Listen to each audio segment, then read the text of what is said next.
Hey guys, this PowerPoint is on analyzing characters. And at another time, we talked about characterization, complex characters, static characters, protagonists and antagonists. Complex characters are dynamic characters who change throughout the story. Static characters tend to stay the same and never change. A protagonist is the main character, usually a dynamic character. In The Kite Runner, Amir is the main character. He's the protagonist because he is the narrator. He is driving the story. All the events of his or her life affect the story. An antagonist is a character whose actions go against that of the protagonist. In this case, in The Kite Runner, it's a Seth. We're going through this because approximately 29 students out of 132 were proficient in questions about characterization.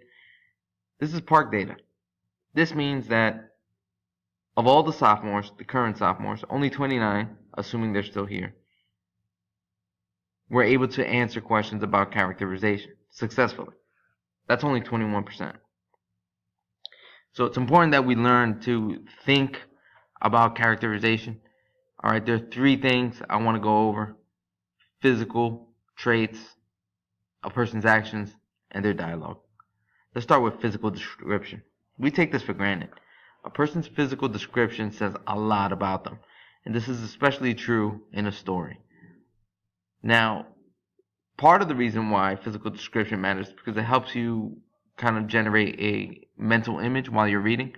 But more importantly, it says something about who they are. So let's take a look at this first quote. This one's about Baba. This was in about chapter 2, I believe. My father was a force of nature, a towering Pashtun specimen, with a thick beard, a wayward crop of curly brown hair, as unruly as the man himself, hands that looked capable of uprooting a willow tree, and a black glare that would drop the devil to his knees, begging for mercy, as Rahim Khan used to say. Pay close attention to the wording here. A force of nature, towering, unruly, a black glare that would drop the devil to his knees, begging for mercy. This is important because word choice matters. The author easily could have said that Baba was tall, eccentric, had a presence, but he didn't say those things. He said a force of nature, towering, unruly. A force of nature means that he stands out. He's something different. He's not just a regular human being. He's not even just a regular popular human being. He's a force of nature. His towering height means more than just being tall. When someone is towering, that means that they, in a crowd, stand out. Not just because they're tall. It doesn't say in the story that Baba is 7 feet tall or 8 feet tall. He's not a giant. But his personality, being a force of nature, makes him stand out. That doesn't only make him tall, it makes everyone else around him feel small. In that middle part, talking about his hair, calling it unruly, but not just unruly, unruly as the man himself. This matters, because that means that besides having a messy head of hair, he does so because he is not someone who follows the rules everyone else does. When everyone else feels they need to look well kept before they walk out of the door, before they stand in front of a crowd, Baba is comfortable with himself. He feels that he makes his own rules, hence the word unruly. The word black glare, the phrase, suggests that there's a darkness to him as well, an intimidating factor. He would drop the devil to his knees begging for mercy. So there's a hint of fear that comes around when Baba's around. He's intimidating. So if I'm taking those things into consideration, they're on my left, and I'm writing a double entry log, responding to that quote, this is what my analysis on the right-hand side would look like. Baba seems to have a very strong presence, both literally and figuratively. Besides being a tall and powerful-looking man, he is also someone who commands a lot of respect and fear from others. Very simple. That's more than just saying Baba's tall. It's explaining why that matters. Why being tall, why being a powerful looking man matters. And it also addresses how people react to him. There's respect there, and also a hint of fear. But to understand more about Baba, and to understand more about any of the characters in the book, you also have to pay attention to actions and dialogue, because physical description does not paint the whole picture.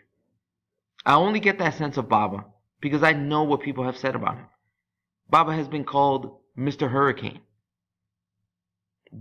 He is someone who generates a lot of respect and admiration for the things that he does, like building the orphanage. But those are all things that don't exist in that one particular quote. I had to read the rest of the book, the rest of the chapters, to get that understanding of Baba. So when we look at someone's actions, a character's actions, you have to ask yourself, what does the character do? And equally important, ask yourself, how do other characters react to him or her? Because a person's reaction to an action says a lot. Same thing with dialogue. What does the character say? And what do other characters say about him or her? This is important because if we look at Baba and the physical description of Baba and compare it to this next quote, this is a quote about a Seth. This is one of the first things that we hear and read about a Seth. Amir describes him as a man who was born of a German mother and Afghan father. The blonde, blue-eyed Seth towered over the other kids. His well-earned reputation for savagery preceded him on the streets. Flanked by his obeying friends, he walked the neighborhood like a Khan, strolling through his land with his eager-to-please entourage. Let's look at that first sentence. Born to a German mother and Afghan father, the blonde, blue-eyed Seth towered over the other kids. That's clearly physical description. But also what I would like to point out is that word towered. It's being used again. Asef is not just tall. He makes the other kids feel small by his mere presence. Not just his physical presence, but also the attitude that comes with it. The fact that he was born of a German mother and has blonde hair and blue eyes also matters, and we'll talk about that in a minute. Look at that middle sentence. His well-earned reputation for savagery preceded him on the streets. This is a tricky one. Am I talking about physical description, and action, or dialogue? A lot of people think that because there's no quotation marks here, then it can't be dialogue. And some people think this is an action, because the word savagery suggests violence. But think about this. Who gives you a reputation? How does a reputation happen? It happens only when others talk about you. So this is what others say. This falls under the category of dialogue. Other people have given him a reputation that is well deserved. He's a savage and he does savage things, but it's other people that give him the reputation by talking about him. That last sentence, flanked by his obeying friends, he walked the neighborhood like a Khan, strolling through his land with his eager-to-please entourage. That's a long sentence, and there's a lot in here. Let's look at that middle. He walked the neighborhood like a Khan, strolling through his land. The word Khan here is used to mean like a boss. He walked the neighborhood like a boss, strolling through his land. The verb walked suggests an action. This is Asef's action. This is what he does. He walks around like a boss, chest out, eyes glaring at others. He's a physical presence, but it's his action of walking through the neighborhood like a boss, strolling through his land, that makes this an action. This falls under someone's actions. But the other two parts, flanked by his obeying friends, with his eager-to-please entourage, these are no longer Asef's actions. These are not his words either, right? So this can't be dialogue. Nobody's saying anything, so this can't be other people's words. And it says nothing about their physical description. This is the actions of others. And pay attention to the words here. Flanked, obeying, eager to please, entourage. The word flanked, usually used in the context of the military, soldiers are flanked. obeying. Obeying is different than hanging out, right? Friends and entourage have slightly different meanings, right? A group of friends and an entourage is a little different. The word entourage suggests that they adhere to Asef. They follow him. They obey him. So in this one sentence, you have two different examples here. His actions and the actions of others. The reactions of others. If I were to take that quote and write an analysis, I would say, like Baba, Asef is a tall and physical presence. He carries himself like a supreme ruler in the street. Unlike Baba, Asef seems to generate more fear than respect. His adherents are more like followers than friends. Now I get this analysis not just from that quote, but again, taking everything I know about Asef into consideration. If I look at other quotes from the book and analyze Asef's actions and dialogue, I get a better picture, a more complete picture of who he is. Here are some of the quotes on the left-hand side about his actions. It says, quote, Asef pummeled that poor kid unconscious. Asef snickered. Asef always answered his own questions. Asef narrowed his eyes. Asef slipped on the brass knuckles.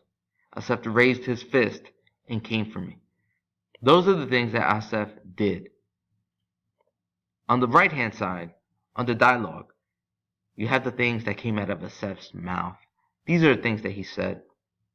About Hitler, now there was a leader, a great leader. We are the true Afghans, the pure Afghans, not this flat nose here. How can you talk to him, play with him, let him touch you? Maybe you didn't notice, but there are 3 of us and 2 of you. That gives us more understanding of who Asef is, why he's so angry, and what makes him a bully, right? Not only is he physically violent, but think about some of the things he says. About Hitler, there was a great leader. We are the true Afghans. Now keep in mind in the previous quote how his physical description described him as blonde-haired and blue-eyed. Like no other Afghan around him. Amir doesn't look like that. Baba doesn't look like that. Hassan certainly doesn't look like that. He admires Hitler, perhaps because he has a German mother. But because he has a German mother and an Afghan father, you could make the argument that he's not a pure Afghan, nor is he a pure German. And if Hitler were alive and Hitler would meet Asef, I don't think Hitler would see him as a pure German or worthy of the dignity that Hitler extended Germans. He'd probably be the victim of Hitler's savagery. The same way Hassan is becoming a victim of Asef's savagery. Now keep all those things in mind. Physical appearance, actions, reactions, the things that people say and how people react, and the things that other people say about them, right? So Amir, this is a quote in chapter 6. There's a part in the book where Amir is flying a kite with Hassan. The kite flies off. Hassan is chasing it. And Hassan says, I would do anything for you. I would eat dirt for you. And Amir says, would you really do that? Hassan says, what? And then it picks up here in this quote. Eat dirt if I told you to. I said, I knew I was being cruel, like when I taunt him if he didn't know some big word. But there was something fascinating, albeit in a sick way, about teasing Hassan. Kind of like when we used to play insect torture. Except now, he was the ant and I was holding the magnifying glass. This is brutal. Right? This is an example of Amir sort of being a bully in a different sense. Asef is a bully because he is overly confident. He has a physical presence that intimidates others. Amir doesn't have that physical presence, nor is he really confident. In fact, Amir is insecure. He's insecure about himself, about his own manhood, about his relationship with his father. And here you have Amir exerting his power over Hassan, basically asking him if he would eat dirt, if he commanded him.